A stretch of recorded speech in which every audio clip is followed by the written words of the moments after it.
Et si le miel pouvait traverser les millénaires sans jamais s'abîmer? Ou si la tour Eiffel grandissait chaque été? On va plonger ensemble dans des faits qui semblent tout droit sortis d'un roman, mais qui sont pourtant bien réels. Préparez-vous, car on va voir le monde d'un œil complètement nouveau. Allez, on commence fort, avec un fait presque magique. Du miel retrouvé dans des tombes égyptiennes vieilles de milliers d'années est encore parfaitement comestible. Mais comment c'est possible? Eh bien, le secret, c'est sa composition. D'abord, il ne contient quasiment pas d'eau, et ensuite, les abeilles y ajoutent une enzyme qui le rend super acide. Ce cocktail, eh bien, c'est un environnement où les bactéries ne peuvent tout simplement pas survivre. Le miel est, littéralement, un conservateur naturel parfait. Imaginez un peu ça. Il y a suffisamment d'or dans le noyau de notre planète pour la recouvrir entièrement d'une couche qui nous arriverait aux genoux. C'est fou, non? Quand la Terre n'était qu'une boule de lave en fusion, l'or, qui est très lourd, a tout simplement coulé vers le centre. Le seul petit problème, c'est que ce trésor se trouve à presque 3000 km sous nos pieds. Autant dire, complètement inaccessible. Il se passe un truc assez étonnant dans notre tête. Notre cerveau fait constamment le ménage en se mangeant lui-même. Ça a l'air un peu flippant dit comme ça, mais ce processus, la phagocytose, est en fait essentiel. Des cellules spécialisées patrouillent et éliminent les neurones abîmés ou trop vieux pour que tout reste en parfait état de marche. C'est une sorte de recyclage interne pour notre organe le plus complexe. Bon, maintenant passons à des vérités un peu surprenantes sur le monde qu'on a construit autour de nous. Des choses qu'on voit tous les jours, mais qui cachent des secrets assez dingues. Voilà un chiffre, 15 cm. Ça ne paraît pas grand-chose, sauf quand on parle de la tour Eiffel. C'est la hauteur qu'elle peut gagner en plein été.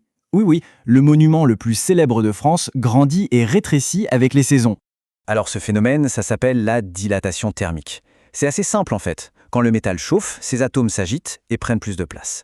Pour une structure aussi énorme que la tour Eiffel, ça se traduit par plusieurs centimètres de différence. C'est un principe super important en ingénierie. Il suffit de regarder les ponts, les petits espaces qu'on voit, les joints de dilatation, ils sont là pour ça, pour permettre au métal de respirer sans se casser. On tient là sans doute le marathon le plus long de toute l'histoire. En 1912, aux Jeux Olympiques de Stockholm, un coureur japonais, Shizuka Natori, disparaît en pleine course. Épuisé par la chaleur, il a juste abandonné et il est rentré au Japon sans prévenir personne. Pendant 50 ans, il a été officiellement porté disparu en Suède. Et puis, en 1967, un journaliste le retrouve. On l'a donc invité à revenir pour finir symboliquement sa course. Son temps final officiel est incroyable. 54 ans, 8 mois, 6 jours, 5 heures et 32 minutes. Rien que ça. Allez, on change de décor, on passe au règne animal. Et là, on va trouver des créatures dont l'anatomie et les comportements défient vraiment l'imagination. La pieuvre, c'est vraiment une merveille de la nature. Elle a besoin de 3 cœurs, 2 pour pomper le sang vers ses branchies et un 3e, plus gros, pour tout le reste du corps. Et côté intelligence, c'est encore plus dingue. Elle a 9 cerveaux.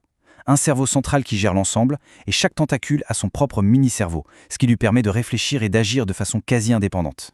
Le règne animal est rempli d'extrêmes, surtout en matière de taille. Imaginez un peu un manchot préhistorique de 2 mètres de haut, aussi grand qu'un humain. Mais l'extrême le plus spectaculaire, c'est peut-être celui de la pieuvre à couverture. La femelle peut mesurer jusqu'à 2 mètres, tandis que le mâle, lui, est minuscule. Il ne dépasse pas quelques centimètres. La femelle est jusqu'à 40 000 fois plus lourde que le mâle. C'est juste énorme. Il ne faut jamais sous-estimer un corbeau.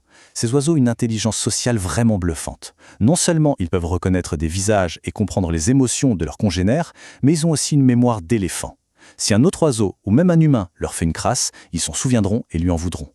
C'est une vraie forme de rancune, une mémoire sociale complexe dans un corps d'oiseau. Après les animaux, revenons à nous.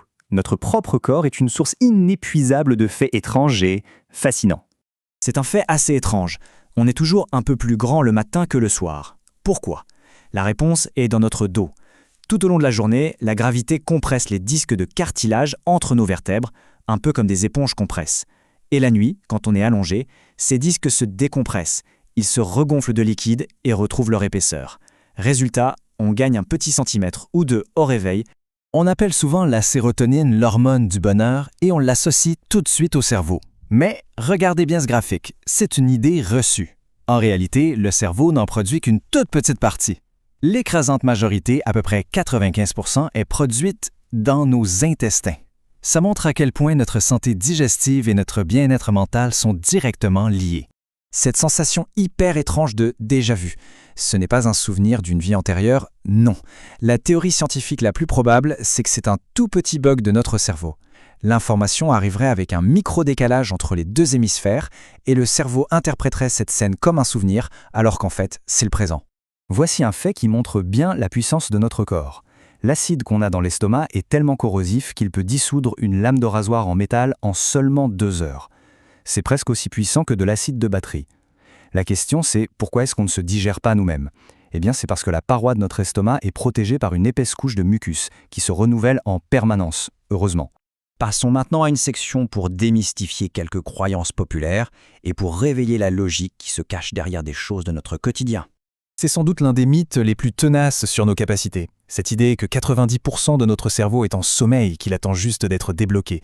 C'est très séduisant, on le voit partout dans les films, mais est-ce que c'est vrai ? La réponse est un grand non. C'est un mythe complet. Les techniques d'imagerie médicale, comme les IRM, le prouvent. On utilise la totalité de notre cerveau. Pas tout en même temps, bien sûr. Différentes zones s'activent pour différentes tâches, mais il n'y a aucune grande région inactive. Le cerveau, c'est un organe qui bosse en permanence. Est-ce qu'on s'est déjà posé la question de pourquoi la grande majorité des avions de ligne sont blancs ? Ce n'est pas du tout un hasard. C'est pour des raisons très pratiques. D'abord, le blanc réfléchit la lumière du soleil. Ça aide à garder la cabine plus fraîche. C'est aussi une peinture qui vieillit mieux. Mais le plus important, c'est la sécurité.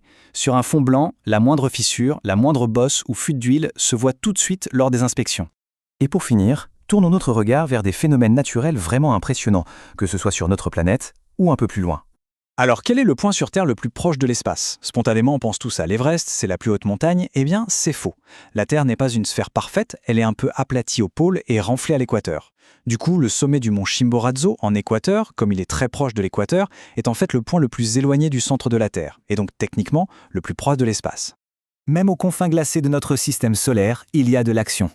La planète naine Pluton n'est pas du tout le monde mort et gelé qu'on imaginait, elle a des volcans.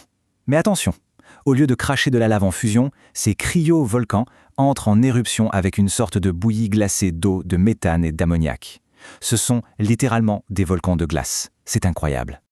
Et voilà, notre petit voyage s'achève ici.